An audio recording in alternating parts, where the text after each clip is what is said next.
So the animal numbers might go up, but the actual methane numbers will go down because you're getting productivity. Why would you not implement the productivity gains and also advocate for lower animal product consumption? So let's assume you can get your media costs down to $1 a litre. Okay, that's a big ask. $1 a litre. I think someone might have it down below that already. Clever Carnivore plans 2026 cultivated pork launch with industry first 7 cents per litre media cost. Ruh-roh. So the amount of food we need for those people, bearing in mind that we eat too much anyhow. So our biggest problem. Okay, don't we need to reduce meat consumption in developed countries then? In the Western world is obesity. Mm-hmm. And come on! We could afford to eat less of everything.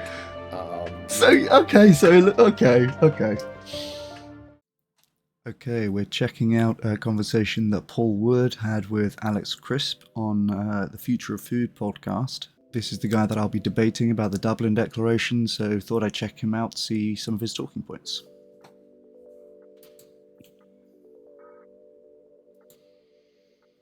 Okay, so thank you, Paul Wood, for coming on the Future of Foods interviews. This is a slightly different flavour in a way, because you are perhaps, well, not the first. I did interview Liz Webster, who was a cattle farmer in the UK, and her opinions on cultivated meat were also not aligned with a lot of the entrepreneurs and the scientists and people from the Good Food Institute.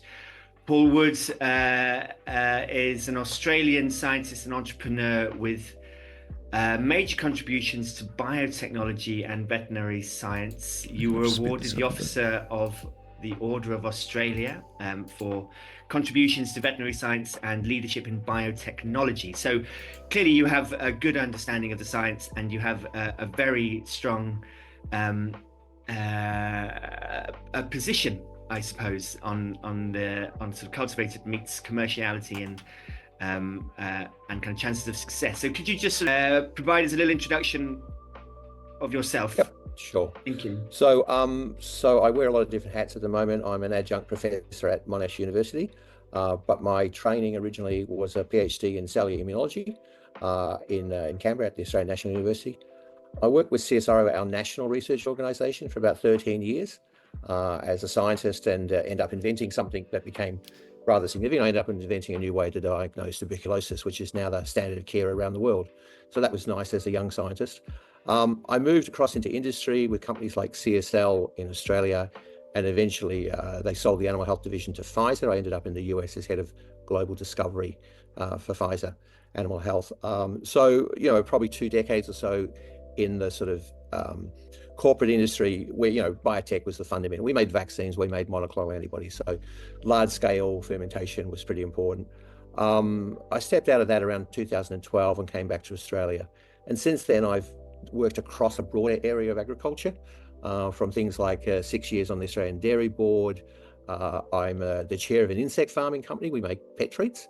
I'm on the scientific oversight committee for the Global Methane Hub. So we have $200 million US to spend. Okay, so this guy was 6 years on the Dairy Board and is also the chair of an insect as protein company. Some people put that in the alternative proteins bracket. It's not what I mean when I talk about alternative proteins. Insects, as far as we can tell, are conscious and have an experience and don't need to be farmed. It's also not clear that insect farming has anywhere near the benefits that it purports in terms of environmental impact. And of course, insects can carry diseases, and that's a big problem for a lot of insect production systems. So perhaps we'll talk about insects a little bit when we talk to this guy. On research to reduce methane emissions from livestock. And then I act as an advisor to various for-profit and not-for-profit groups. Okay, so that's interesting. You say you have 200 million to spend on reducing methane. From enteric methane specifically.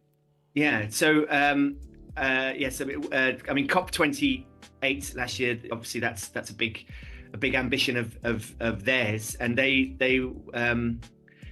were talking about it in increasing livestock around the world at the same time as reducing methane. Now, obviously, this will have a lot to do with animal feed, and kind of changing animal feed. Is that what you're looking at? Look, there's a lot of different ways you can do it. So the Global Methane Hub came out of COP, out of the sort of, the Global Methane Pledge. This is methane from all sorts of sources, but specifically what we call the enteric methane accelerator was about enteric methane, so livestock species. And there's lots of different ways. So you can genetically select for low methane producing animals. So if you look at any herd of animals, there'll be probably a 30% difference in methane emissions from the highest and the lowest. So you can select for those lower methane and breed those. So people are already doing that, and we will accelerate that work. Yeah, this is a package of work that's basically what kind of stuff can we say to enable us to still eat as much meat as we like and sell as much meat as we like, right, from the point of view of the industry. This guy is associated with the livestock industry in multiple ways that he's just told us about. And his research is looking at ways that we can basically keep farming livestock a major source of methane. He's looking at enteric methane, right? Methane from livestock. And there's going to be this whole package thing about genetics and different feed and different things that you can do to tinker around the edges. Anything but the answer being for people to eat less meat. That's the main goal of this area of the pro-meat advocacy. I'm sure he's going to have a lot to say about methane cycles and all that kind of thing as well. You can have compounds that you put into feed that reduce methane. So there's a company called DSM that developed a product. The chemical name is 3-Nop. The trade name is Bovaer, and that reduces methane emissions by about 30%. A lot of people have heard about red seaweed, Asparagopsis. So that's out in a number of countries now, and that's about the 50% and above methane reductions. So those are some of the ways. There are other ways. We're funding some work on creating vaccines to reduce methane. I'm chairing a meeting at 10 o'clock tonight talking about that. That's supported by the Bezos Foundation. Mm-hmm. By the way, when we have higher welfare animal products which cost more money and people generally opt for the cheapest, lower welfare ones, do we think that people are going to be opting for more expensive meat and dairy products which have some sort of vaccine that reduces cow methane emissions? Or do we think they're probably just going to keep on going for the cheap one regardless if it's worse for the environment? There's no reason to think that these things will be adopted, introducing some large new cost into livestock production. There are people who are looking to genetically engineer methane producing organisms. So, and of course feed, just, we know that the quality of feed that you put an animal on has an impact. So there's a lot of different ways that you can reduce methane. Largely at today, if you look at the developing countries, which have probably the most intensive, when I mean that, it's the amount of methane per kilogram of product. By increasing productivity in those countries, you can have a lot of impact. So you can better genetics, reduce mortality, morbidity. I used to chair an organization called GalvMed, which was funded by the Gates Foundation and the UK government. Yeah, this is an interesting one. Increasing productivity of the animals will indeed reduce emissions per unit of food, and that often means further sacrifices to animal welfare, more intensive rearing, slaughter at an earlier age. It's actually generally incompatible with the regenerative approach, as I understand it. So let's make a note to ask him about that.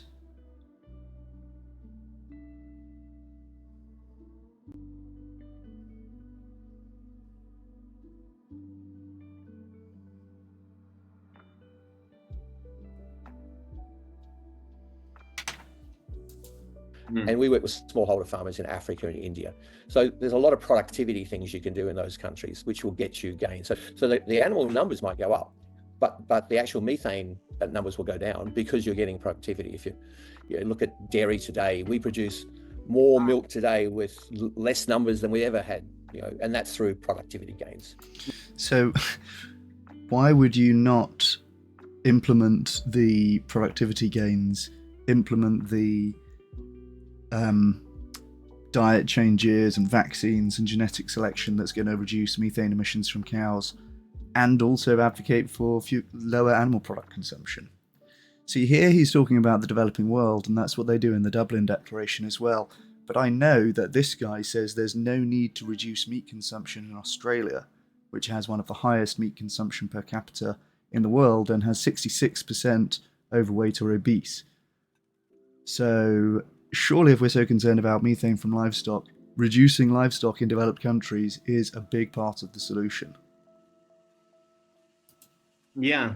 I suppose he's saying we can make it more efficient and therefore we can produce more and have less methane. Why don't you make it more efficient and produce less? Then you'll have even less methane. The less methane per unit is not contingent on producing more. So the amount of livestock, I suppose, if we're kind of thinking about how much more meat and dairy is going to be needed over the next sort of My first ever pause, Andy. 10, 20 years. I mean, it's going to be kind of significantly more. I mean, what's in terms of numbers? I mean, how much, using the methods that you've just spoken about, how much of a drop in methane can you... Again, they're talking about the developing world here, right? So Alex says the amount of meat and dairy needed will be more. He's not talking about developed countries. He's not talking about the UK, where Alex and I live. He's not talking about Australia, where Paul Wood lives. Those countries do indeed need to reduce their consumption of meat and dairy. Let's see if that gets picked up. Expect per head of cattle or per... So the target that, like in Australia, we have a target of being carbon neutral by 2030. So, and a lot of countries have those sort of targets. It's generally around about the 30% reduction. Okay. I think the big thing to think about, when you look at global security, you really got to... Carbon neutral by 2030. Okay, I just want to note as well that even in these regenerative systems, they are not carbon negative or CO2 equivalent negative. People talk about regenerative systems like they sequester carbon in the soil, and it's kind of implied that they sequester more carbon than they're producing, but that's actually not the case. They do sequester some amount of carbon in the soil, and then they just produce loads more carbon than that. Look at regional specific. So if you look at the Western world, our populations aren't going to grow. Okay, in most countries they're going to shrink a bit. Japan, they're going to shrink quite a bit. So the population's going to shrink. I wonder who still holds the position that overall meat consumption doesn't need to go down. So actually, the population in Australia and the UK per capita meat consumption needs to go up in Paul's view, right? If it needs to stay the same overall, and the populations are going to shrink. Oh man. So the amount of food we need for those people, bearing in mind that we eat too much anyhow. So our biggest problem... Okay, don't we need to reduce meat consumption in developed countries then? He said that we need to eat too much already. He said that the populations of developed countries are going to go down. Surely he has to agree with me that the overall meat consumption in developed countries needs to go down. In the Western world is obesity. Mm-hmm. And come on! We could afford to eat less of everything. Okay. I'm taking this as a concession. 8 minutes 15 in the video, he says we can afford to eat less of everything. Obesity is the biggest problem. I don't know how he was ever trying to push back on me saying that Australia's overall meat consumption needs to decrease. He's talking about the population decreasing as well now. Particularly refined sugars, carbohydrates. Oh yeah. So there's a lot of things that are wrong with our diets in the Western world. Processed. Yet we're obese. So that, you go to the US and there's so much wrong with the US food system, which is largely around the fact that they're hooked on the issue that quantity is the king. I advertise the amount of food, not the quality of the food or the nutritional value of the food. And the majority of people are eating highly processed food, you know. So there's a lot that needs to change there that could decrease obesity, decrease our, Wait, increase highly processed food. It's highly processed. So Oh, come on. Are eating highly processed food. Oh man, he didn't say ultra there's a lot that needs to processed. change there that could decrease obesity, decrease our, improve food nutrition issues, improve nutrition. You look at lower middle income countries, and it's complete opposite. We got 800 million people who have severe nutritional problems. We've got 120 million children who have micronutrient deficiency. In other words, they didn't get the right nutrients in a young age, and they're runted and stunted, and they will never recover from that. And we know in those countries, an egg a day or a glass of milk a day would get rid of micronutrient deficiency. So they actually need more animal-based protein in their diet. And I look at this, it can be meat, it can be dairy. That's key because of this. That's not necessarily true that they need more animal-based protein in their diet. They need the nutrients that he's talking about, but we can deliver that in all sorts of ways. We have perfectly nutritionally balanced liquid food that people can live on for weeks on end and have health benefits. They don't need to be which is vegan, by the way. They don't need to be having animal protein. This is kind of just inserted and made up. The nutrient density of animal-based foods. So their animal numbers are going to go up, and we've got to make sure that they go up in a sustainable fashion. So that's where improvements in productivity are really important. It's interesting. Do you think? Yes, you're talking about in the West we eat too much. We eat too much of the wrong sort of food. It's quite a seismic shift to try and change that, isn't it? I mean, it's because you have the marketing companies. I mean, it's all about people eat what they're told to eat. People eat what they're encouraged to eat. They eat what is affordable for them, what is convenient for them, what tastes nice for them. And so what is marketed to them is over years has become exactly what they want and what has been pushed upon them. And is that going to change? I think it is. I think the food companies realize they must change. So all of the food companies are trying to get their footprint down. They've stripped out a lot of type 1 and type 2 greenhouse gas things. And now they have to go after scope 3. So scope 3 means they have to go to the farmers and ask them to reduce their environmental footprint. So what they want to do is they want to provide solutions for the farmers, because they don't want to go in with a big stick and say, we aren't going to take your product unless you use. So they're looking for reductions. That's why they're supporting some of this work. But look, to be honest, they've been part of the problem. I mean, the whole they could just shift towards more sustainable foods. To the extent that they're including a load of red meat in their menus, it ain't going to be sustainable. Creation of the fast food industry turned into a science where they learned how to create food that make people want to eat more of it. Yeah. Increase the salt content. That's where the profit margin is, isn't it? So you'd have to remove the wants or the need for profit. Yeah, and that's why look, the pharmaceutical industry is thriving on these drugs now, the GLP-1 inhibitors, Ozempic and that, because they decrease satiety, so you feel fuller, so you don't want to eat as much. But again, the issue of what we eat is a really complex, interesting thing. Jack Bobo. People who sell food are real mad about Ozempic because all the forecasts are that food sales are going to go down in countries where Ozempic's adopted. You basically had, in the US, I don't even know what their overweight obese percentage is, but I think it's in the 40s % of obese. Australia 66 overweight and obese. I think the obese is in the 30s. The US, I'm pretty sure, is in the 40% obese. There's a lot of food sales that are going to go when people get on Ozempic. People have just been consuming way too much food for a long time. And so the pharmaceutical companies, right, and Ozempic and GLP-1 inhibitors, not surprised to see this gentleman who's heavily involved in the food business slagging that off. Bo's book on why smart people eat the wrong foods is a really good story about why we do that. It's actually quite complicated. It's what we're told, but it's also a bit of psych. It's a bit of lifestyle issues. Yes. It's a bit of, we know it's socioeconomic. We know that people who are, on the margins tend to eat crappy food. Yeah.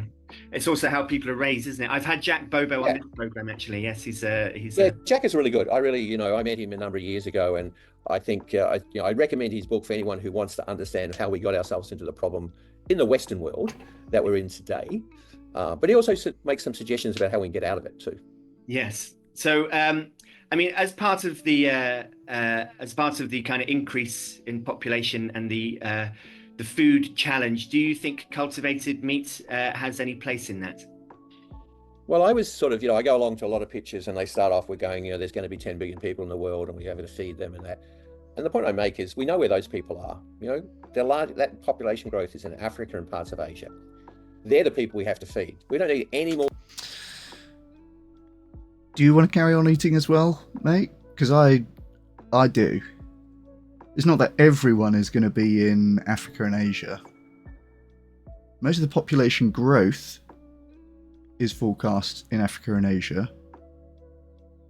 And most of the increase in animal product consumption.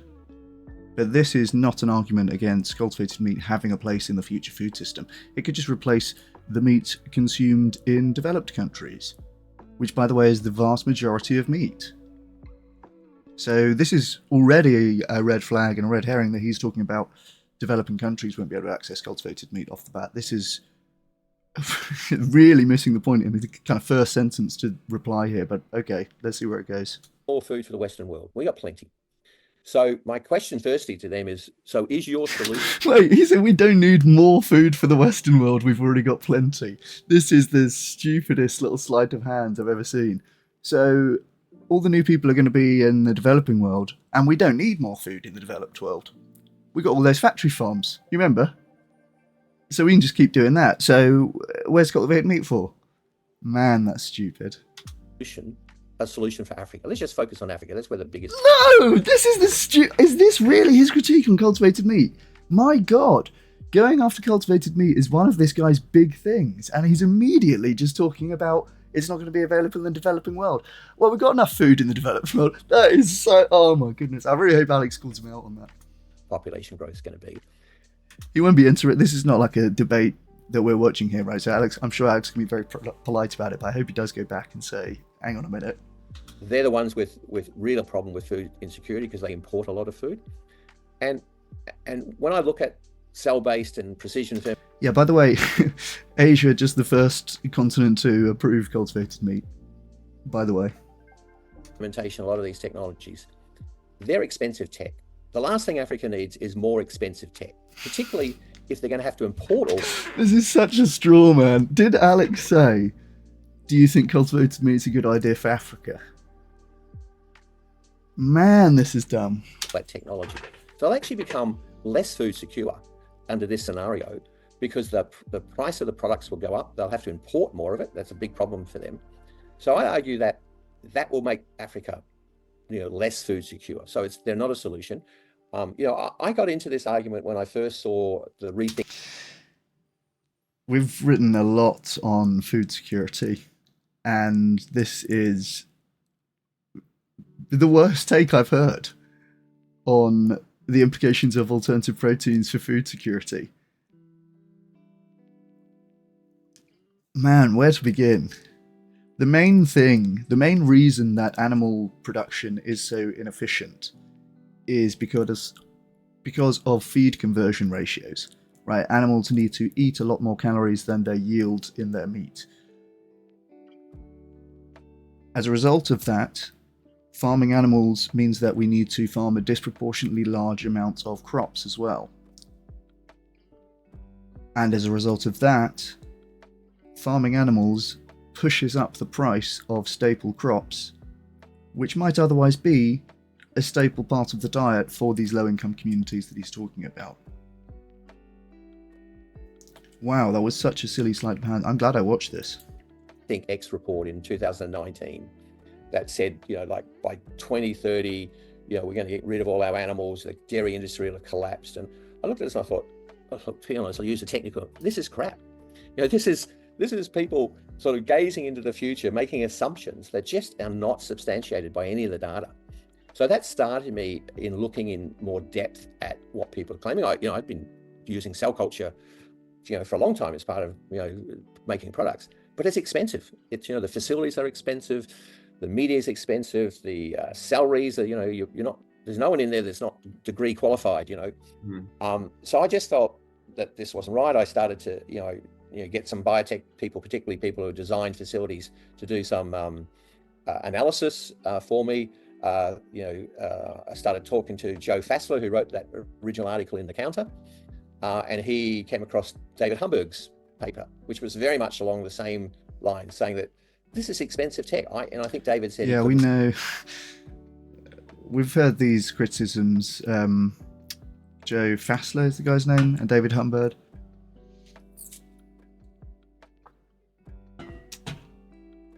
The issue here is that a lot of the cutting edge tech here is proprietary information in cultivated meat companies.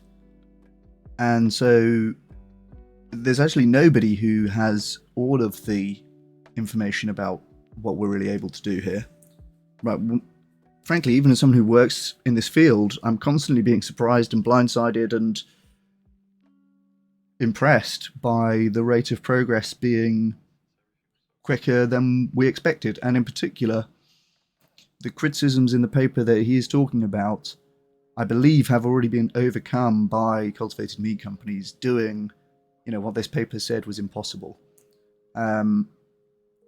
This guy is going to know more than I do about the technical aspects of cultivated meat production, so I probably won't try to take the debate in that direction.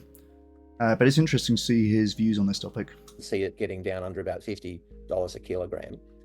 And remember, it's not actually making a prime steak. It's making hamburgers, sausages, dumplings. I mean, those products are largely offcuts of good cuts. I want a beautiful steak or a nice joint, and as I process an animal, I've got a lot of offcuts. And what do I use those for? Well, I use them for hamburgers and sausages. But I suppose it's still very early days, isn't it? And clearly the technology, the cost of technology will come down, and clearly the quality of the product will go up. And yeah, this interview is 8 months ago, and there has already been massive cost reductions announced in the last month. That actually Paul and I had a bit of back and forth in some LinkedIn comments about as well. So already, I would say some of the predictions and projections that he's making here have been proved incorrect in the 8 months since this is recorded. Look, I don't know, because to be honest, it's going. Let's just deal with quality firstly. I mean, the original concept of cellular meat. He just kind of interrupted Alex. Will go up, and as I process an animal, I've got a lot of offcuts, and what do I use those for? Well, I use them for hamburgers and sausages. But I suppose it's still very early days, isn't it? And clearly the technology, the cost of technology will come down, and clearly the quality of the product will go up. And look, I don't know, because to be honest, it's going. Let's just deal with quality firstly. I mean, the original concept of cellular meat was I take muscle cells and I grow them out, and then I differentiate them to microfibers, and I produce sort of a muscle-like product. People have abandoned that largely. Yeah, they both kind of spoke over each other, to be fair. Abandoned that largely. One or two companies are keeping with it, but largely it's they found out, well, that's hard to do. It's expensive. I'm just going to grow cells up as a single cell culture. I'm going to create a cell slurry, and I'm going to blend it with plant-based products. So that's not the original concept. And that, to me, that's a downgrading of the original concept. If you talk about costs, costs are going to come down. The original first hamburger in 2013, what was that? 300,000 euros. Yes. Yeah. Well, the thing is, everything's going to come. Yeah, everything's going to come down. But and people sort of talk about, that's the nature of technology. But I'll flip it and I'll do a bottom-up calculation. So let's assume you can get your media costs down to $1 a litre. Okay, that's a big ask. $1 a litre. I think someone might have it down below that already. Am I going to go and check the... I'm pretty sure someone has it at 7 cents. I'm not kidding, let me check this. So this is 8 months ago. He's saying that getting it down to $1 a litre would be a big achievement.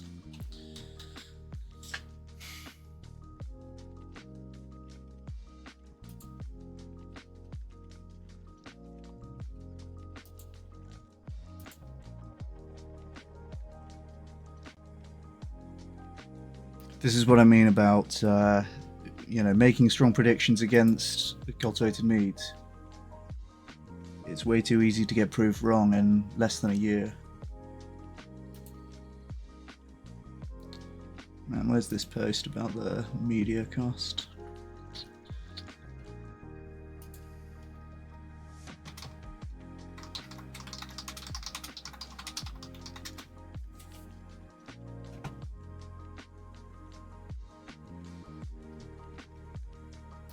Yep.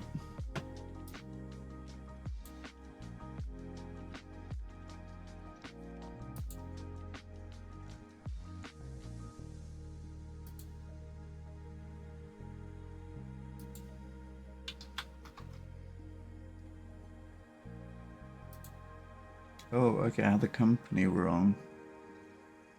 Clever Carnivore plans 2026 cultivated pork launch with industry first 7 cents per litre media cost. Ruh-roh. Back to Paul saying that getting it down to $1 a litre would be a massive achievement. And considering how complex that media is. I think people are sort of getting to that now, aren't they? You know, they're sort of people are claiming it, but I'll hold my fire when I look at the complex, because some people are saying, "Oh, I'm going to do that by using plant-based materials for my amino acids and that." And what I'll tell you is that your quality of your manufacture is going to suffer. I mean, when you're a manufacturing person, you want absolute certainty about that your cells will hit a particular density and a certain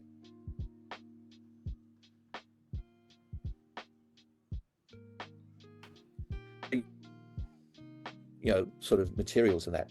Your viability, your quality of your manufacturing decreases, and we see that even in the papers that are being published today. We're seeing that the length of culture to doubling time is increasing, etc. So, but let's just assume $1. Okay, let's assume they can get to $1. Then how much media do they use per kilogram of product? Now, I'll be very generous and say it's 10 litres. Those who are using continuous cell culture, it's going to be 20 litres, 30 litres. Okay, so that's $10 a kilogram. At scale, and this is what most of these people don't understand. They don't understand much about scale.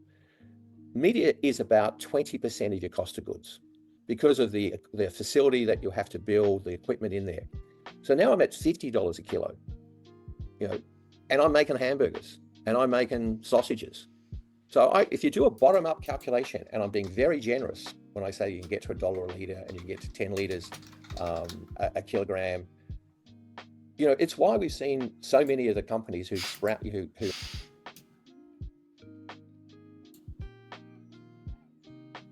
Ruh-roh.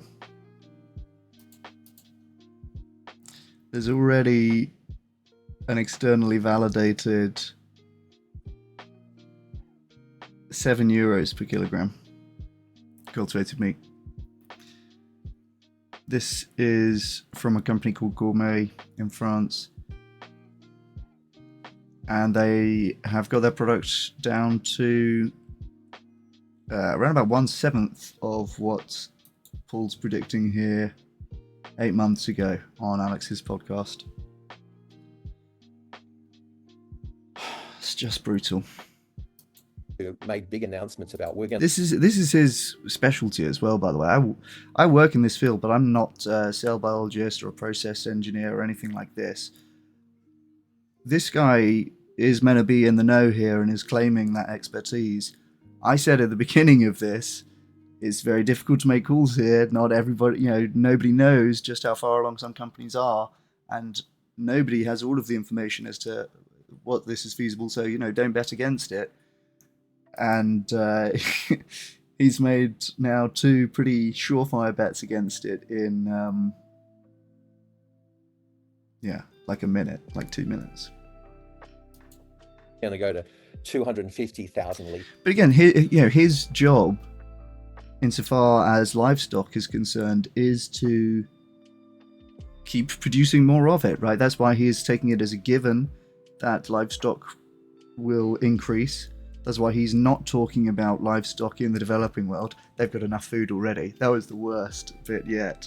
That's why he's making these wildly inaccurate predictions about cultivated meat, saying that it would be extremely challenging to get the cost per litre of media down to $1 a litre.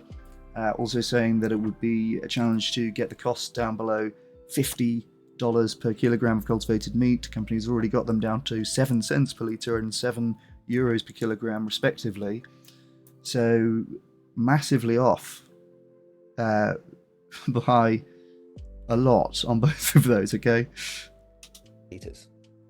Now that was an irresponsible statement because we'd never scaled. About 25,000 litres is about where the monoclonal antibody industries are tapped out for a lot of different reasons. I'll give you one very simple one.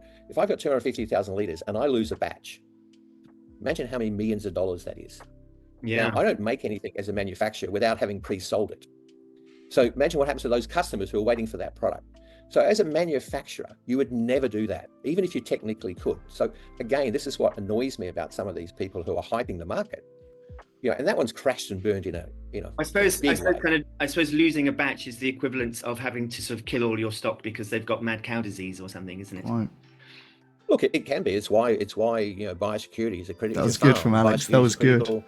Critical issue. I mean, people say, "Oh, look, we'll get rid of the animals because we'll protect ourselves from all these new and emerging diseases." Well, hang on. He's about to go off on one about emerging diseases and antibiotics. I know what he's going to say because I saw him posting on LinkedIn. He's not about to answer Alex's point that he's saying you could lose a batch of cultivated meat and that'd be very costly. And Alex just said you could have to cull a herd because of zoonotic disease, and that'd be very costly. Paul Wood's now going to go off on one about how it's not really accurate that emerging diseases come from livestock or whatever. He's not going to respond to the point that this is meant to be an analogy to losing a batch of cultivated meat. Wonder if we come back to that. Most of them come out of wildlife. COVID didn't come out disease issue. I mean, people say, "Oh, look, we'll get rid of the animals because we'll protect ourselves from all these new and emerging diseases." Well, most of them come out of wildlife. That's just not a response either to the zoonotic disease critique of intensive animal agriculture. Well, most zoonotic diseases come from wildlife. Do we still generate a bunch of them from intensive animal agriculture? Yes. Do we have people in closer contact than necessary with genetically similar animals who are kept in unhygienic conditions? Yes. Do we actually force more wildlife into human-populated areas as a result of destroying habitats to produce more meat and animal products? Yes. So even the zoonotic diseases that he's going to talk about coming from wild animals are indeed exacerbated by animal agriculture, and that's been shown. I have source of that as well. COVID didn't I'll put the source in the comments. I'm not just saying that. Come out of cattle or pigs or that. Even flu, which people like to quote. What moves flu around the world? It's bird species. It's wild bird species. It's ducks. So, yes, we do have some problems that cross over, but they're quite rare. So I get annoyed when people butcher the science for the sake of telling their story. But there are. What's his criticism though? He hasn't rebutted. Alex is about to say.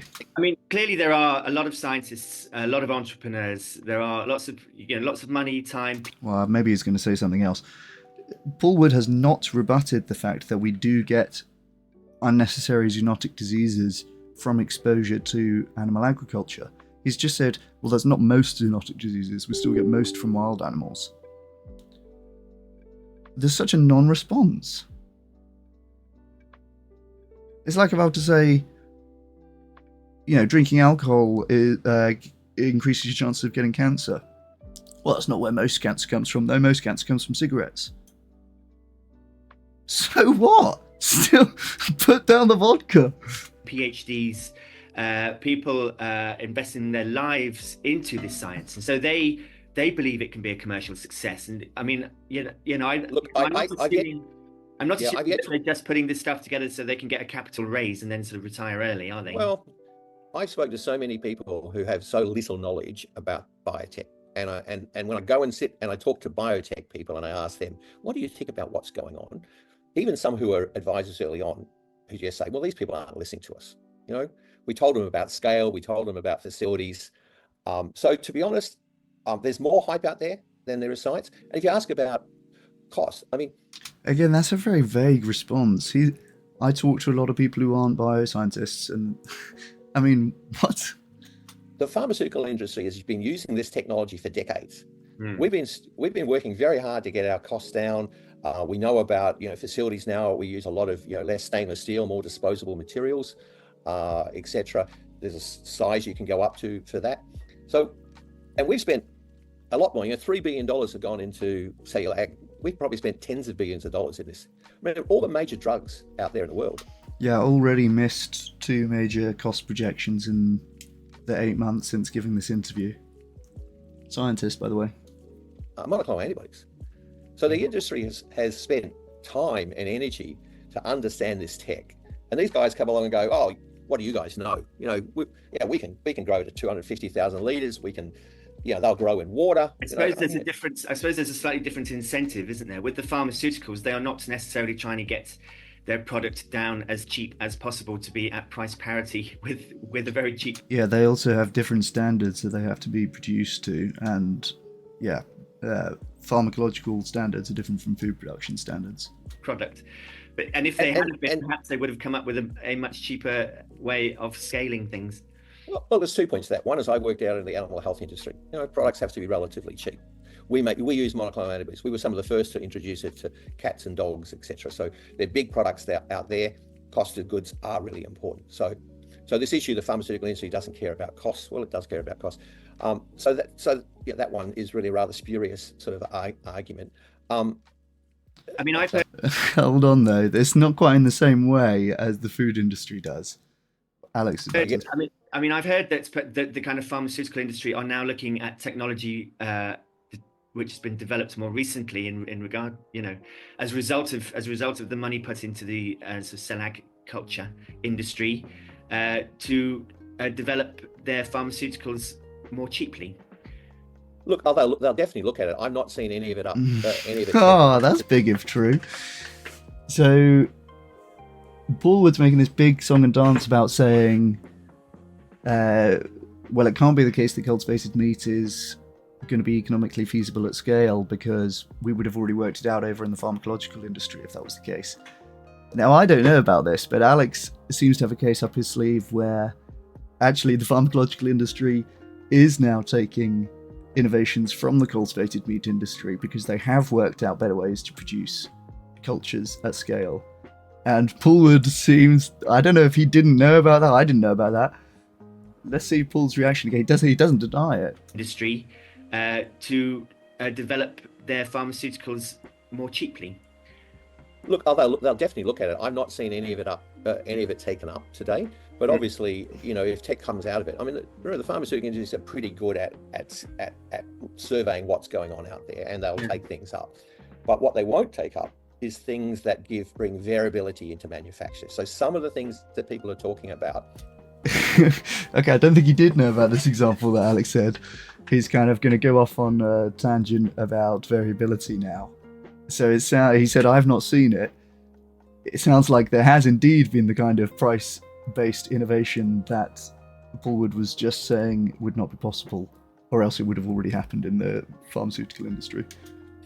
That are going to increase variability. Things like, we won't need. He's a very good pivoter, though. I need to make a note of that. He will. The problem with the pivots is it's when he's going to lose a point, he will make a sort of deflationary statement to receive it, and then pivot and go off on something else. And you need to basically remember what the proposition at hand was. Obviously, when we had a pause like now, right, when I'm talking to this guy live, but nailing him to the actual points. When I do get him on a point, getting him to give a clear concession, I think is going to be important. That standard of laboratory that you guys use. Now, that all those standards like filtering air, they're to protect the cells from us. Okay, that's that's there. If you don't filter the air coming into your factory, you're going to have fungus everywhere. So again, these are sort of things that people come out and make statements. I mean, the more recent group I've been arguing with, we're going to new industry for farmers. We'll have cell culture systems running on farms. It makes no sense. There's no skill set that a farmer has that translates across. Farms? Is that Respect Farms? Yeah, it's to be honest, it's just a massive distraction for people who have very little concept of what it takes to do this. I mean, these are sophisticated facilities, staff in sort of full PPE, lots of stainless steel. Why stainless steel? Well, because it's really easy to clean, and we use harsh chemicals to strip all that biolayer off there. Some people said, "Oh, we'll use lower grade stainless steel." And there's quite an interesting debate. Liberation Labs in the US are doing one of the best. Yeah, this guy says it's not possible to produce on livestock farm. That means we should be about 7 months away from seeing it produced on a livestock farm, based on his other predictions in this interview. They know what they're talking about. Okay. So they had a bit of debate going, and they said, "No, we're not. I mean, we don't want pitting in our stainless steel. That's where bugs get a little niche in there."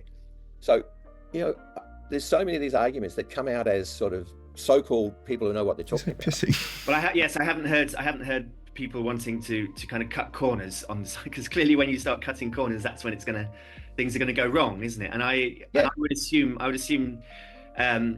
people are not going to want to risk upsetting the whole process and their whole business on cutting corners on their hardware. And I mean, well, Magic guys, well, it seems to work all right for the livestock industries. I mean, how many disease scandals would it take for us to actually say maybe farming animals ain't such a good idea? We're trying to replace something that's terribly inefficient and dangerous and gives us all sorts of nasty side effects. And this guy's just making wrong predictions to say that the alternative is not going to be feasible. I've written down some of these wrong predictions so I can bring them up in the conversation. I'm seeing it all the time. People talking about lower quality facilities, cheaper materials, lower quality, inputs, and it gets a bit frustrating after a while.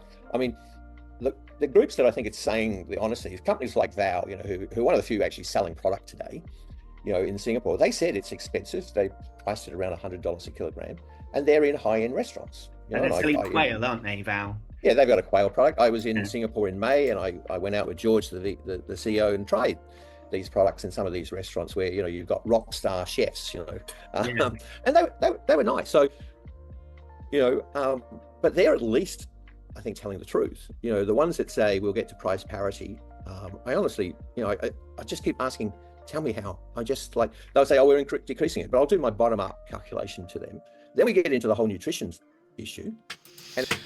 Yeah, this is already cheaper than conventional foie gras, by the way. This gourmet cultivated foie gras at €7 a kilo is quite a bit cheaper than conventional foie gras. So here's another wrong prediction from Paul Wood here. And it's like, so where are you? What's the nutrition? Oh, well, we'll add in these things. Well, part of the issue, the special thing about meat, is that the bioavailability of those nutrients is exquisite. So, the uptake of iron from meat is 7-fold that from most of the plant-based materials. So you can't, it's not just like a Lego block. I'll add a red one and a white one and I'll throw in some minerals. That's not how biology works. So they are going to have a challenge on nutrition. People say, oh, but I'm making Wagyu. And I go, hang on, I'll show you what a Wagyu steak's like. It's all that interstitial fat. It's a 3-dimensional. You're making a cell line. That's not Wagyu steak.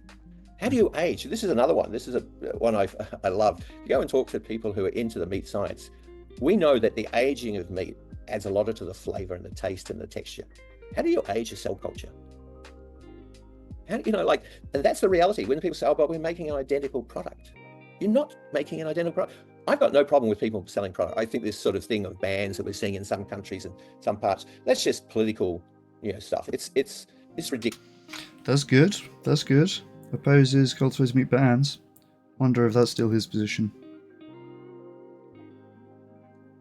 You're giving free publicity. I'm not against, I don't agree with that. So, I mean, good for him. I've spoken to some scientists who sort of say that you can age a product, and you can kind of give the product more bites by putting some stress factor on the cells as they're being produced. Yeah, I don't understand why you said you couldn't age it. You're going to produce a bit of meat. What's the difference? Why can't you age it? I was about to ask him. Like a stress component. I'm not sure exactly. This might be some more innovation that Alex knows about that Paul doesn't here. Let's see if Paul knows about this. Exactly how that works, because I'm not a scientist. Well, go and ask a muscle biologist what stress looks like. We've done a lot of work on hanging steak, how you hang it, how you stress it. We put electric, currents through it. There's a whole, people have been decades of science about what makes a good steak. Yeah. And it's nothing to do with the cell. It's to do with the fibers. Okay. So it sounds to me, Paul, like you are, that you're not Didn't sound like he said that you couldn't do those things that Alex mentioned. Against the science. You're not against kind of cultivated, sort of cellular agriculture as a concept, as an idea. You just think that people are perhaps overselling it in the short term, but you do perhaps accept that it, in the long term, it has a viable chance of. Look, I think it. Part of the solution. There's an interesting question. I mean, he's got several things wrong already since this interview's given. So I don't know if that short-term skepticism is warranted. Let's see what he says about the long term. The thing about developed countries have enough food. That was my favourite line from this. I think there'll be high-valued products for niche markets. I've been writing this since the start. I'm a scientist. I love tech. Yeah, there certainly will be at first, and that is what we're seeing at first. And in the long term, the costs will come down. The places where they're sold will become more widespread. This is the case for all technology, by the way. The first computers, the first iPhones, So the science works. We culture cells. We've been doing it for decades, and we make products out of them. And there'll be some high value products like foie gras and that people will make, or like what Vow's making, a product that goes into high-end restaurants. But to sort of suggest that they're going to replace livestock, to suggest that they're going to have an environmental impact. I mean, let's just environmental impact for a while. We disagree amongst the various life cycle analysis being done, but where they do agree is that the energy costs are 5-fold greater. He's focusing on energy costs. Alex is going to know this talking point. He's focusing on energy costs straight away being higher than for conventional meat. Doesn't mention anything about land use, water use, greenhouse gas emissions, which are orders of magnitude lower for cultivated meat compared to conventional meat. Maybe he will mention it. And that's too intensive animal production. Energy, by the way, is the only part of that which we can green. We're producing renewable energy more and more. Energy use in the long term is not a problem in the same way that greenhouse gas emissions and land use are a problem. The majority of livestock are not intensive. That's why these analyses that he's talking about show that cultivated meat does indeed have a lower environmental footprint to the extent that it's drawing energy from renewable sources. People focus on the US. Is this the AC Davis report that's kind of said about? No, not so much. Well, there's a few. There's the Sinky sort of report that was done with GFI, but there's been a few different. I mean, it's in dispute, now. Isn't it? Well, yeah. Oh, yeah. Look, not exactly accepted. The problem with life cycle analysis at the moment. Good for Alex. Good for Alex. I have to say, he's quite pushing back on a few points in this. What he's expecting to be a contentious interview. This guy mainly speaks to alternative protein people. I know they haven't got quite to the question about are meat lobby funded campaigns acting to stifle alternative proteins and meat-free products. He did say the bans are political and he doesn't agree with that. We haven't touched on the issue of meat lobby funding. Let's see if we get there. We've got 23 minutes left of the conversation. You have a manufacturing facility. Alex has done well here, though. He's pushed back on a couple of points. He's got Paul on a couple of points that Paul didn't know about. He's done well. really at scale. All you do is you make a whole lot of assumptions. Yeah. So all that the reports do today is reflect the assumptions you make. But the energy bit is real. The energy bit is consistent across lots of reports. Now, this is what killed the vertical farming. They would make all these vertical farms. Then when energy costs went up, they had to turn the lights out. So, and I said, this is, at the moment, those reports are to intensive European and US. The vast majority of livestock are on natural pastures. 87% of what livestock eat is not digestible by humans. It's grasses. They take grasses on largely non-arable land. 87% of what livestock eats is not digestible by humans. I'm not sure if that's correct. I'd love to know where that number's coming from. Bear in mind that ruminants are only 34%. Is it? No, I think they're less than that. I think they're about 25% of all of the meat consumed worldwide. So it'd be fascinating if 87% of all the food that livestock eat is grass and things that are not digestible by humans. Let's hear it again. 87% of what, at the moment, those reports are to intensive. So, and I said, this is, at the moment, those reports are to intensive European and US. The vast majority of livestock are on natural pastures. That is just not true. That is not true at all. The vast majority of livestock are on natural pastures. Does he really believe this? Over 90% of farmed animals are on factory farms, mate.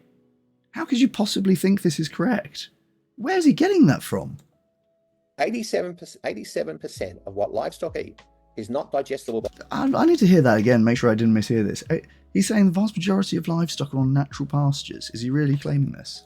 European and US. The vast majority of livestock are on natural pastures. 87% of what Please call him out on that, livestock Alex. is not digestible by humans. It's grasses. They take grasses on largely non-arable land and they turn it into products that we can eat. That cannot So they're the stand. great recyclers. If you think about plants that we grow, corn and all these, the majority of that product, that crop we grow, is bio-waste. We eat the seeds. So it's sort of, it depends on the crop. Oh my goodness, that's a nice little trick as well. The bits of crops that humans can't eat, not just waste, not just like compost material, they're bio-waste. That's next door to biohazard. That means if we don't have livestock, we have... Oh man. But it's sort of about 15 to 20% of a crop is actually eaten by humans. So what? And the rest, what do we do with it? We feed it to animals.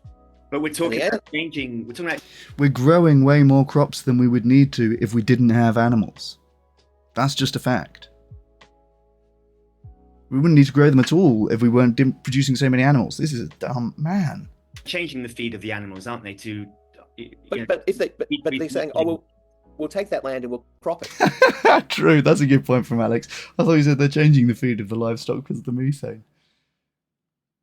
So we're going to presumably be growing some fancy other stuff for livestock feed. Now, it's not just going to be waste products that humans couldn't eat because that's producing methane. We're going to need to change the feed, Paul said in the first half. Natural pastures, that is mental. Can't wait to debate this guy. Well, firstly, most of it's non-arable, so you can't crop it. And then where you crop it, what are you going to do with the bio-waste? Okay, we would feed it to animals today. What are you going to do? In Africa, this is a really important part. He really doesn't need to call it bio-waste, but okay, that's probably... let's grant that that's a technical term. It's just plant waste, mate. You can just compost it. You're not going to have loads and loads of plant material that you're now overrun with. You don't have to do anything with it. I mean, 25% of manure is livestock. 25% or more of the draft power is livestock. So... Wait, what? What's the other 75% of manure? This is a really important part. I mean, 25% of manure is livestock. 25% or more of the draft power is livestock. So people, does he mean of fertilizer? Talk about global security, and they actually don't look at the countries that really matter. I mean, I I don't understand. Surely manure of 100% of manure is from livestock. No? What am I missing? I have never thought that the idea of producing sort of cellular agriculture and sort of cell-cultivated meat is a way of replacing livestock. I mean, I've only ever seen it as a way of sort of filling a potential increased demand, because there clearly is going to be an increased demand, and if there's a more efficient way of producing it, yes, it might be more kind of high-end products or kind of sausages or kind of meat that doesn't need a scaffold, kind of this stuff that you get in your chicken nuggets and your fish fingers, all of that stuff. If there's a more efficient way of producing that, then I think that should be encouraged. I mean, do you agree with that or not? Well, firstly, it's context specific. Hold on. What's the specific thing he said? If there is a more efficient way of producing meat, then that should be encouraged. Do you agree with that? I think that should be stuff that you get in your chicken nuggets and your fish fingers, all of that stuff. If there's a more efficient way of producing that, then I think that should be encouraged. I mean, do you agree with that or not? Well, firstly, it's context specific. We don't need any more food for the Western world. Okay, that is such a dumb point. Clearly, if you displace some of the animal products in the Western world with cultivated meat, you can reduce the amount of animal products in the developed world, and therefore you can have more carbon budget and food and land budget and everything else for the forecast increase in demand in the developing world. He knows this. Surely he knows this. This is the second time he said this point. We have enough food in the developed world. Okay, so the place where we need food. But if we can produce the same food more efficiently. Yeah. Okay, again, I'm all for that, but then we can get into about what efficiency looks like. Okay, so he is all for that. He didn't need to give that red herring answer straight away. He is for producing the same food more efficiently. Yeah. Man, that point's so dumb. We have enough food in the West. We don't need more food. Food innovation can stop now. We've got enough food. And fish and chicken, the efficiencies of those species, is enormous. Some of the arguments about efficiency, it depends on what sort. I suppose are we talking about efficient, isn't it? At the moment, well, depending on what we're defining as inefficient. Yeah. As I said, the majority of livestock are on non-arable land, so they take products we can't eat and they turn into products we can eat. Okay. The majority of livestock are on factory farms, mate. I don't know where he's getting the idea that the majority of livestock are on natural pastures. I don't know where he's getting that. Is that true in Australia? I doubt it. So that's quite inefficient. They eat a lot of the biomass of the world that when we grow crops is fed to animals, and they turn it into things that we can eat. To me, that's a pretty efficient system. Then you can argue. Oh, man, this is. Biomass can also be fed to a bioreactor in the same way, can't it? If you do the calculations on the quantity of biomass, no. Yes, at the moment, like biogas and things like that, we take waste products in that. But there's some really good calculations around about global biomass. The places like the Reddit Institute in New Zealand have done some really nice modelling around global biomass. This is such red herrings throughout. I should have expected this from a Dublin Declaration person. I'm going to talk to some of the AY community and just get a real sense of exactly what's going wrong here. Thank you in advance to whoever helps me. But to go back to your point, there are groups that for them this is really a way of attacking livestock. I just have to admit it. I mean, the global, the sort of just transition groups out of Europe. It's people who don't want to actually understand that in a global food system, livestock are part of it. Okay, most of the diet in Africa is plant-based material already. The problem is often it's inferior. It's the starchy sort of inferior vegetables. The Eat Lancet diet, that's a good example. They put this diet out focused purely on environmental. They left 4 billion people out who couldn't access that diet because nuts and fruit, they're expensive product. Micronutrient deficient. Any woman of your animal products cheap as chips. Animal products, some of the most expensive stuff in any food shop that you're going to do, obviously, because they take much more inputs to produce, obviously. Of childbearing age was left out. Any child under the age of 5 was left out. I mean, that's why it got heavily criticised, because if you ignore... No, it got heavily criticised because there was a meat lobby funded campaign to criticise it. This has again been revealed since Paul Wood gave this interview 8 months ago. The Red Flag Agency was deliberately employed to go after the authors of the Lancet report. The society we live in and the fact we have to balance things, then you can come up with these things and you say, oh, this is the best sustainable diet. Well, just give them water. That's very sustainable, but it's not nutritionally sufficient. Mm. I mean, all the companies... Yeah. Surely that is him demonstrating that what he said is not correct. If it was just optimized for environmental impact with no consideration of nutrition, that would indeed be the outcome, and that's not what they said. So clearly there was consideration of nutrition. Perhaps I can ask him about that as well. Companies and CEOs I've spoken to who produce cultivated meat and have, not one of them have said that they expect this to replace livestock. So, I mean, I don't know, you've mentioned a couple of people there who do. I haven't heard of them. It'd be interesting to sort of get them on the... Ask GFI. I mean, GFI is a pretty good proponent around the world. If you look at the things that they stack up why we have to get rid of livestock. I mean, they're not saying that we need to get rid of livestock. I mean, it's only people like kind of PETA and Compassion in World Farming who are kind of talking about. I think you'll find in the GFI documents, and we've seen this, arguments around livestock are unhealthy for you. Well, GBD's published their big meta-analysis in 2022. Yeah, global burden of disease. This is the one we keep pointing. Actually no data correlating with increased diseases with meat, other than have a look at that. Heavily processed meat, the sort of salamis and things like that. Those people have put out this argument. Then they put out the argument about exotic diseases, antibiotics, land utilization. They don't bother to tell the story. Look, and I'm happy to have that conversation, is that we need to actually tell the story about our food system. Livestock are a very important part. I can go out and buy a carbon neutral steak today.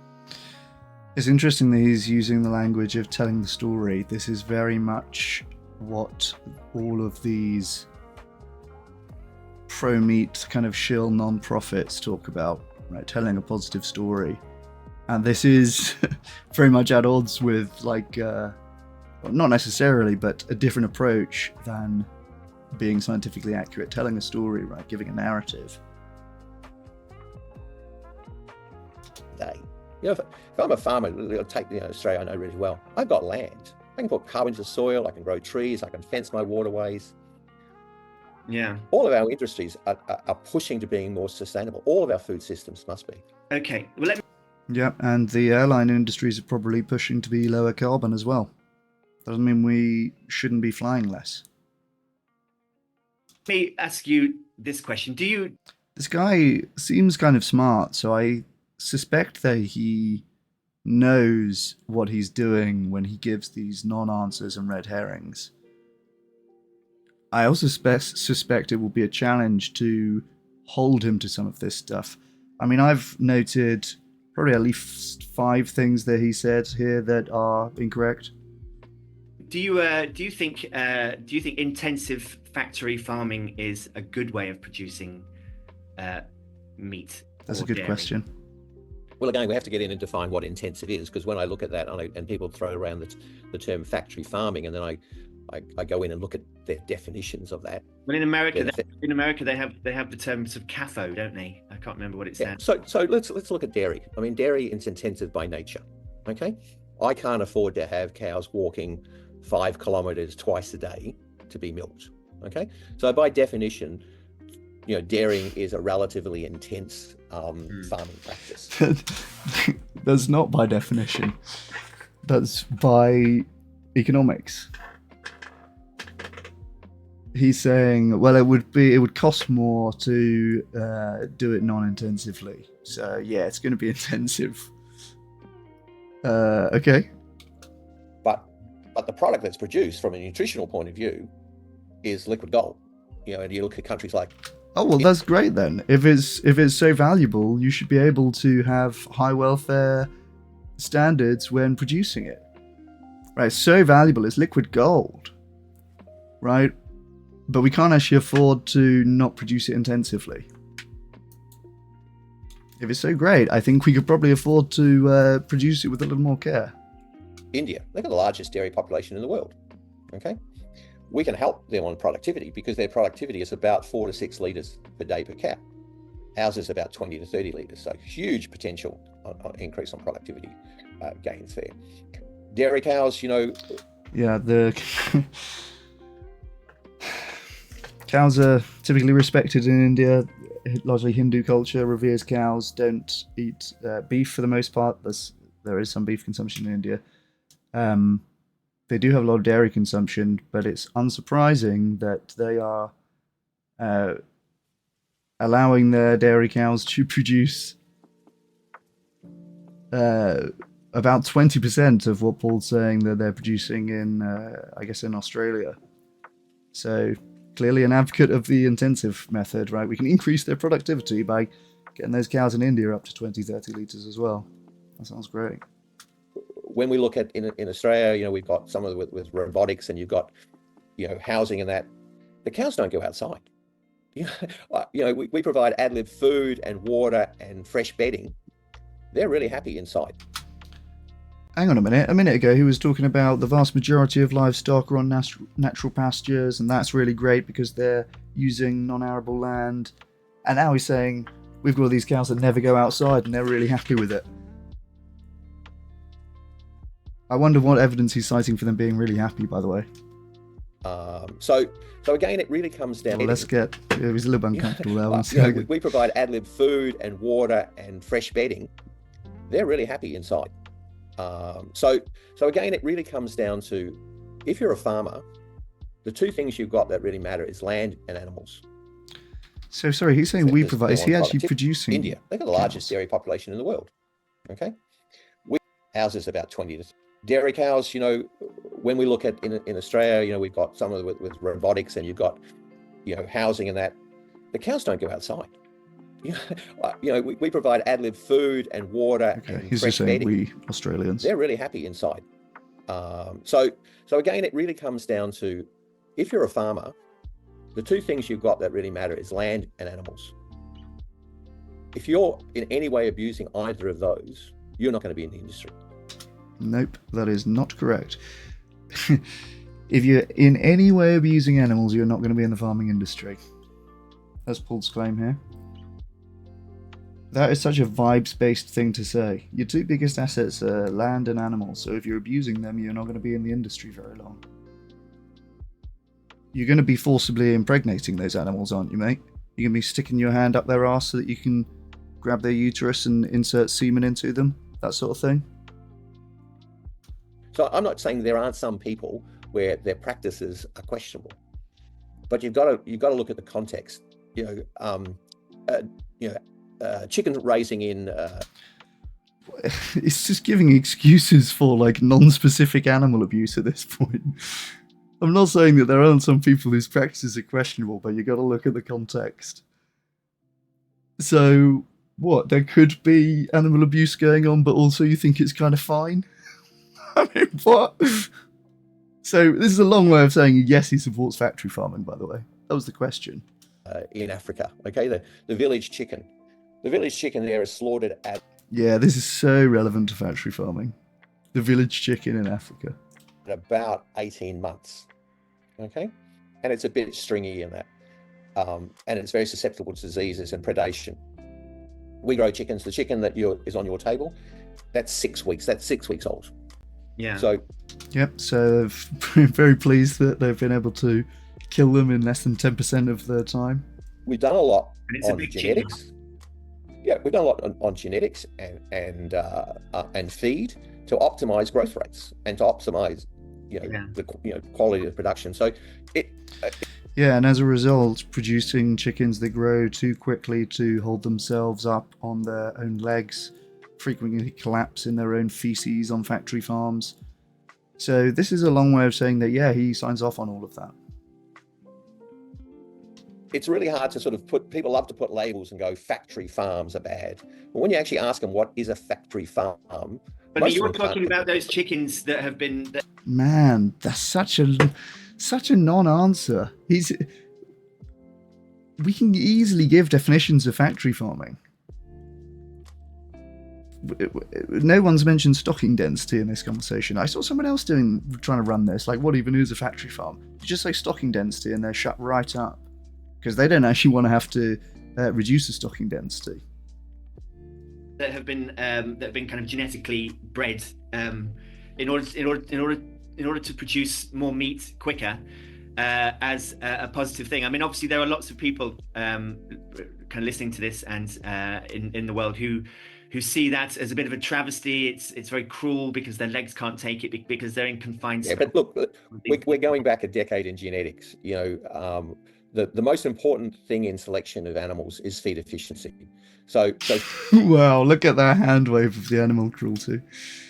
Alex is saying a lot of people think that's actually wrong because they produce unnaturally fast-growing chickens. Because they're in confined space. But look, we're kind of listening to this and in the world who see that as a bit of a travesty. It's very cruel because their legs can't take it because they're in confined space. But look, we're going back a decade in genetics. The most important thing in selection of animals is feed efficiency. So some. He just completely hand-waved the animal welfare argument. Yeah, but look, we're going back. I mean, he didn't even say anything about the animal suffering. He just said the most important thing is feed efficiency. This is very like a meat industry brain. This is when they talk about the commodification of animals. This guy can't even understand that there might be animal suffering afoot. His brain won't even go there. They're pure commodities. Some people went too hard. In dairy, we went too hard on production and we had a problem with fertility and we've backed off that. Yeah, and it's only a problem if it becomes a problem for some sort of second-order production thing, right? We went too hard on dairy production and we end up with problems with fertility. Never mind like the suffering and the mastitis and the calf separation from their mothers and everything else that goes on in the dairy industry. We actually had some problems with fertility, so we backed that off. We're going to keep abusing them in a different way. Man. You can't get your cow pregnant, you can't really milk it. So modern genetics now is a very different story than the stories about an animal that couldn't be supported by its legs. This is sort of.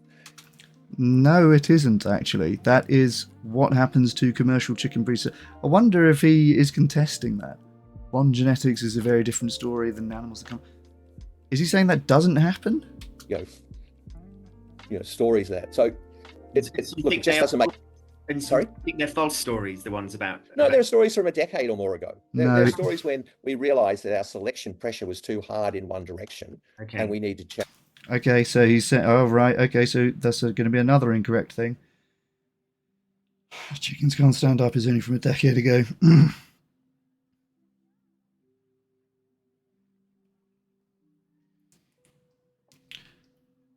That is not correct. Change it. The most important selection that a farmer makes today, if I'm dairy, it's fertility. If I'm chickens, it's feed efficiency. Mm-hmm. Feed efficiency is the critical one, and feed efficiency fits into sustainability. Mm-hmm. It's why fish. It's why like aquaculture has grown so much. Aquaculture is over 50% of world seafood now. Mm-hmm. Is aquaculture, because the feed efficiency of fish is they're the most efficient species we grow, and and that's why that's great. It's growing in parts of Africa as well because it's very, very feed efficient. Yeah, I mean, it seems to me that there's so much of science and kind of bioengineering of our animals over the years that they are becoming more and more like a bioreactor anyway, except that they are kind of living, sort of sentient creatures, But it's the same. If you think about genetics, the biggest impact in genetics has been in crops. Yeah. I mean, our genetic selection is more whataboutism. He's not going to actually deny that the genetically selected livestock do create health hazards. He's just going to say, what about genetically selected crops? Been far greater in crops because we can go in and effectively radiate the seeds, select out mutants and select. So it's largely been not natural selection, but heavily. So what? So what? So what? What is his point in saying that? He's saying, oh, well, we've done it in plants even more. He's not even said that it's a bad thing to have done in plants. Now we can go in and engineer. We can engineer for disease resistance. We're now able to do that for livestock. It makes a lot of sense, that we can actually engineer. We can engineer in the birds. For instance, if I want. What if we just grew the edible bit of meat and cut out the animals?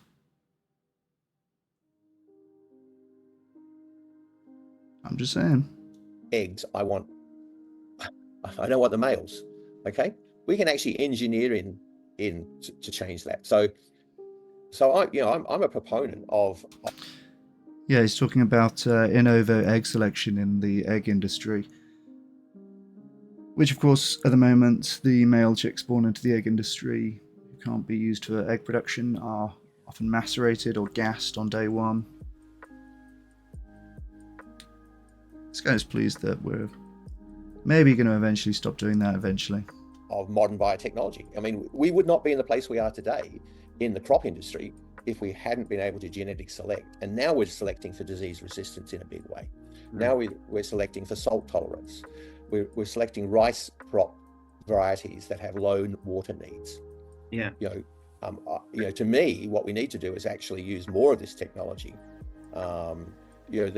20 years ago, people said, "Oh, it's not going to be safe." Well, we've been eating it now for decades. So I think the safety issue. Yeah, it's an interesting one. This guy's pro GMO. He's pretty pro food science in general. But he has a big beef with cultivated meat, as we've seen.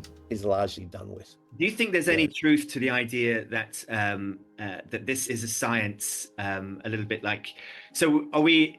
Is it comparable, perhaps, to the sort of energy industry, whereby a new science is coming along that could potentially be a kind of third agricultural revolution that can really alter the way we produce food in a more effective, more humane, more environmentally friendly way? And yet there are groups of people with lots of money, really powerful people, who are trying to stop that from happening. Do you think there's any truth in that? Look, I think genetic selection and gene editing. I mean, gene editing has been a revolution, for us. The fact, and we've got crops. The papaya industry in Hawaii was saved by gene editing. I'm talking more about sort of cellular agriculture and yeah. Here we're getting to the lobbying conversation. There are groups of people with lots of money, really powerful people, who are trying to stop that from happening. Do you think there's any truth in that? Paul starts to give an answer about something else, and Alex brings him back. Hawaii was saved by gene editing. I'm talking more about sort of cellular agriculture and sort of cultivated meat and that sort of thing, rather than. Oh, look, I think that, as I said, the problem for cultivated meat is not the tech; it's the business models. To be honest, if I want to use a high-tech didn't answer about lobbying in again. a commodity market, that's a business 101 failure. If I've got high tech, I want good margins to pay for that tech. So the business models just don't stack up. That I'm going to use really high tech, and then I'm going to go out and compete with a commodity product. Now, some people say, "Oh, well, I'll make a steak," like a leaf farm. They make a steak that's 5 millimeters. Alex is waiting to interrupt him to ask about the lobbying again, which he's not answering. It's thick. Yeah. I'm not sure how you get a medium rare 5 millimeters. Maybe. Alex has been really, really good in this conversation. The right level of polite, but also not letting Paul get away with murder in what he's saying here. He is going to bring. I can tell he's itching to bring him back to the lobbying question, which Paul's just absolutely not answering.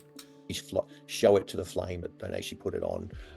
It just doesn't stack up. Against a. But in terms of the question that I asked, I mean, do you think there are kind of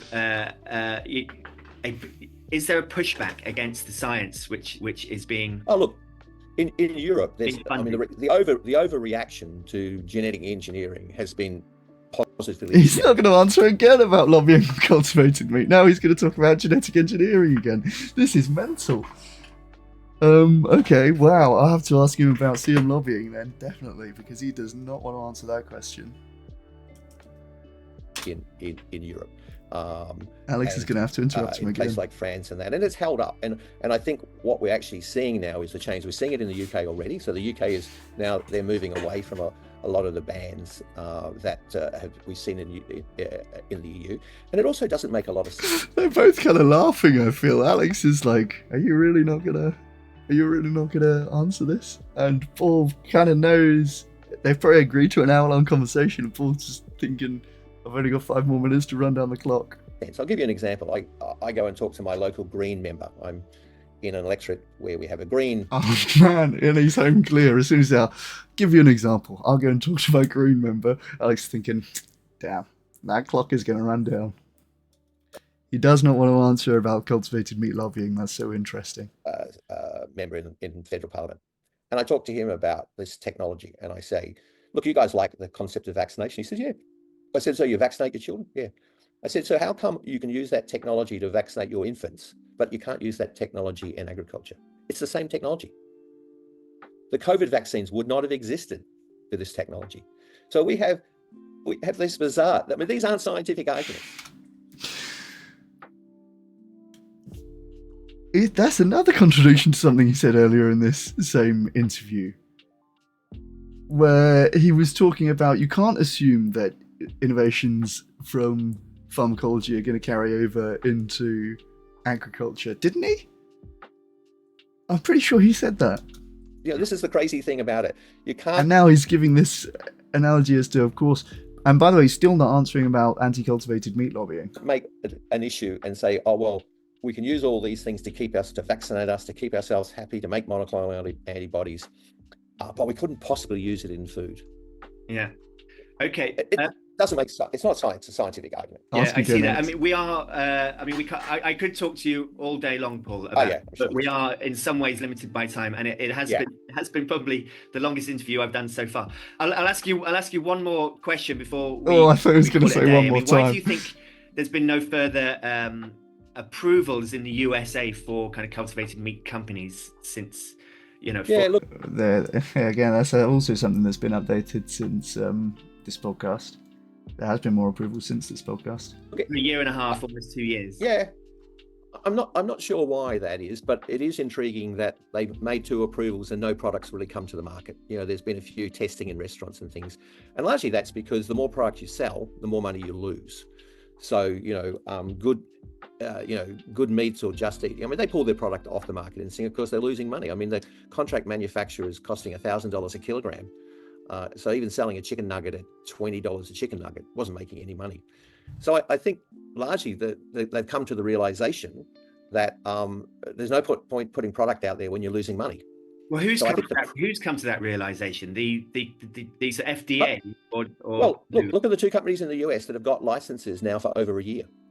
That's got nothing to do with new approvals. I know that there are people in the pipeline. But what I'm saying is the companies, the companies aren't the pressure's not on there. I mean, part of getting those early licenses was to take the pressure off. I don't, what happens, I've worked with both those regulatory agencies. You put pressure on them to make decisions. I think a lot of pressure's come off because people are going, well, we're actually not ready for the market yet. In some jurisdiction, it's taking too long. In Australia, I mean, VAL's been waiting for its there's been more approvals for too long. Since VAL's had approval since this has gone out. But our regulatory agencies are still learning about how to regulate this food. But to be honest, they could get 10 approvals in the US tomorrow, and no one would be selling product. I mean, it doesn't make sense to lose money on the products, and no one's at a scale, or no one's at a cost of manufacture. Believer Meats is, got their scale-up facility. They're the only one who's gone ahead with a scale-up facility, but they make a fibroblast. I mean, that's like fibroblasts are what you trim off the edge of your steak. That's what I don't get that one at all. From a point of view of customer satisfaction. Okay, well, we're going to have to call it quits there because it's almost an hour, and it's been very illuminating and interesting to talk to you, Paul. And I hope to call on you again at some point. He's already been wrong about. Alex. Always nice to chat. I mean, these are complex issues. Food security is a vitally important issue. We can't afford to. Whatever we do, we can't make the situation worse. We can't make less healthy. We can't make it less available to those who really need it. So it's really, really important that we don't screw up the system. Yeah, well, it's going to be interesting what they say at this COP29 as a follow-up to Yeah. the first one, isn't it? I'm going That's to be literally curiosity. status quo And argument, COP isn't 31 it? when you come to Australia. Yeah, well, I mean, I haven't been to any yet, but I expect to sort of go to some soon. I was just tonight commenting that a meeting where 80,000 people fly in, many of them in their corporate jets, to talk about sustainability doesn't quite make a lot of sense. And the last one was ridiculous because it was being kind of hosted by all the kind of oil barons and whatnot. So Yeah, the next one's being hosted by quite Brazil, strange by the way. concept. The Well, at livestock least they were talking barons. about food for the first time, which Yeah, no. would take out it's of oil. really important. Thanks for the time. Nice to chat, Alex. Thank you, Paul. Have a good day. Okay. Bye-bye. Bye. There's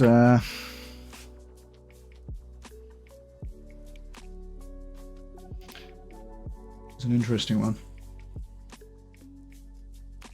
I'm looking forward to talking to this guy.